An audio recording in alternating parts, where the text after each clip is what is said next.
Love them or hate them, it's fair to say that gravel bikes, or is that adventure road, bikepacking or multidiscipline utility cinder track bikes, are here to stay. Designed, possibly, for roadies who get sick in their mouth at the idea of a mountain bike but still want a bike that'll let them get off-road, we're seeing plenty of interesting innovation in next year's lineups. Here, in no particular order, are 5 gravel grinders we're excited about for 2020. And, as always, if you want to see more content like this, don't forget to like, subscribe and click the little bell icon so that every time we upload a video, you will get a notification.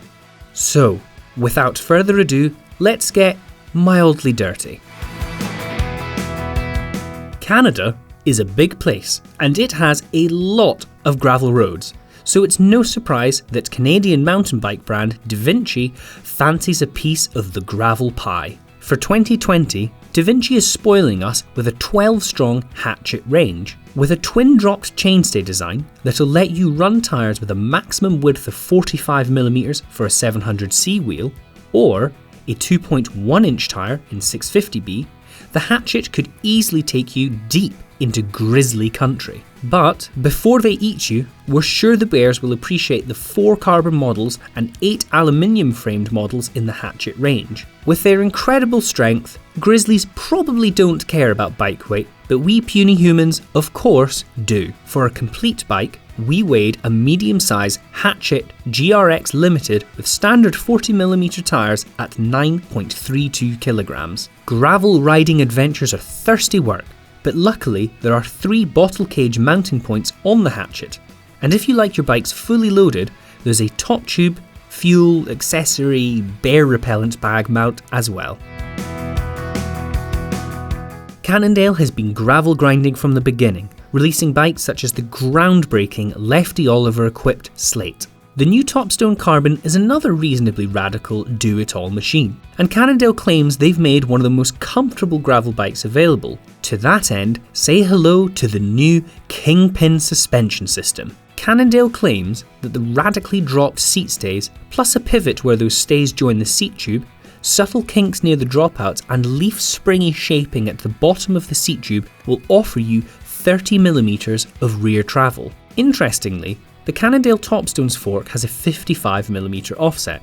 For comparison, the Cannondale Synapse uses a 45mm offset. Cannondale claims this keeps the steering feeling light and agile even with big volume tyres and loaded with luggage, while adding stability in the rough. The Topstone is compatible with 700C and 650B wheels, with a generous tyre allowance up to 40 and 48mm respectively. The new hologram HG22 tubeless ready carbon wheel set uses Mavic's speed release axles, which let you remove the wheel without having to completely remove the axle, meaning you won't drop it in muddy puddles.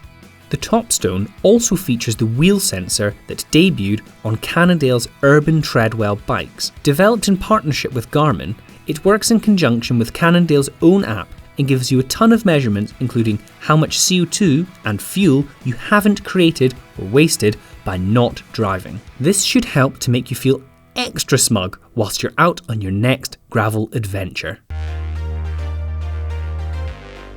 5 years on from its launch, the new GT Grade now has the kind of pseudo-suspension design that's de rigueur on just about every modern gravel bike. GT has cleverly used its signature triple triangle to create more cush. The long, low, dropped seat stays are no longer attached to the seat tube, as the brand's boffins discovered that leaving the stays unbound at the seat tube increased compliance. Those seat stays, which are possibly the thinnest you'll see on any current production carbon bike, are actually solid rather than hollow, being made from carbon-coated glass fibre. Just like every gravel bike that's worth its salt, you can attach lots of water bottles and lots of racks, fenders, and even trendy handlebar bags to the Grade, meaning it'll be able to take on just about any Instagram-based gravel adventure that you can throw at it. BMC's Earth is an all-new and neatly integrated gravel bike that adopts the Softail microsuspension from the Swiss firm's cross-country mountain bike hardtail lineup. The bike's unconventional name is explained as a comment on the lack of UCI rules governing the design of gravel bikes. So Urs is an abbreviation of unrestricted. Urs is also a common Swiss boy's name, meaning bear.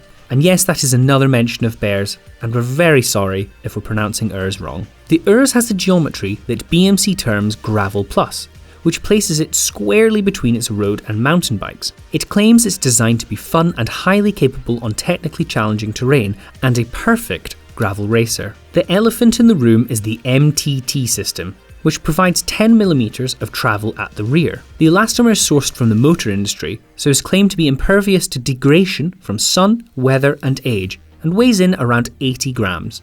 Interestingly, there's also routing for a front hub dynamo through the fork and head tube, which should appeal to adventurers and commuters alike.